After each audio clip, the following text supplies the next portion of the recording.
Si profesor ini bilang, coba gali, polisi bantuin gali. Di situ di rumahnya Jongsik pasti ditemuin, katanya itu mayat-mayat anaknya beserta tulang-tulangnya pasti ditemuin. Sampai kayak dia sama warga tuh udah dituduh-tuduh yang enggak guys, sampai kayak udah dimusuhin banget sama warga gitu. Digali, digali-gali, dan kalian harus tahu apa yang ditemuin? Nggak ada apa-apa. Itu padahal di luar warga udah heboh ngelilingin rumah ini, udah kayak mau ngutuk bapaknya si Jongsik, tapi ternyata nggak ditemuin apa-apa. Langsung dia dibawa sama polisi, diamanin dari warga karena takut digebukin. Aduh, nggak jelas banget ini emang orang.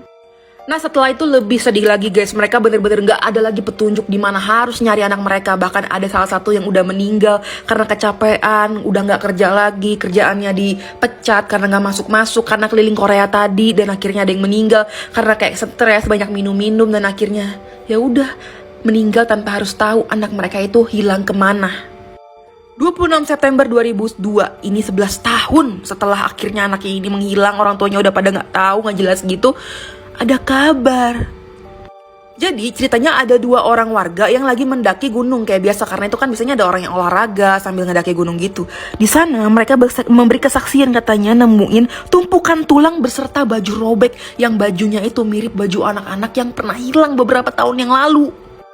Itu pas orang tua dipanggil sama polisi ke sana, bener mereka nangis kejer gara-gara mereka yang ditemui itu beneran baju anak mereka, sepatu anak mereka, ada yang topi dan lain-lain. Gue nggak mungkin tampilin ini di TikTok karena banyak tulang-tulang belulang. Kalian bisa nonton di sini nih. Nih catat aja nih di sini nih di YouTube ya. Ini detail banget, kan bisa nonton. Nih mereka semua tuh nangis dan gak terima karena polisi itu kayak nanganin kasus ini, ngambilin tulang dan lain-lain itu kayak semacam ngambilin sampah guys. Bener-bener kayak sembarangan banget prosedurnya. Bahkan awal-awal ditemuin itu gak langsung dipasang garis polisi. Itu ada salah satu nanti ahli forensik nih yang gue tunjukin, ini marah banget. Gue pengen nunjukin salah satu video nih, ada ibu-ibu ini marah banget, Yonggyu, ibunya Yonggyu. Dimana itu bajunya aneh banget, ditemuin masa dalam keadaan terlilit-lilit guys. Jadi kayak ngikat satu sama lain antara baju anak ini, celananya gitu loh. Lihat ya, tuh. Apa coba ini kok kayak buatan orang gitu, sengaja ditaruh di situ. Ini maksudnya gimana gitu, kok anak meninggal di situ tapi kenapa terikat-ikat?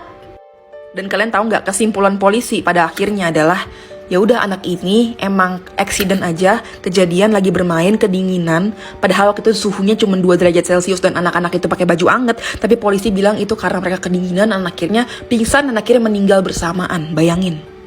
Ini salah satu ahli forensik yang marah banget karena dia baru ditelepon karena 3 jam setelah kejadian itu semua tulang, semua bukti, semuanya udah berantakan dikarenakan kerja polisi yang gak bener. Akhirnya orang tua juga udah capek, udah merelakan akhirnya semua tulang dikremasi, dan salah satu orang tua bilang kayak gini, ya udah biarin aja, mereka meninggal bersama, kami pengen mereka bisa bermain bersama-sama juga di surga.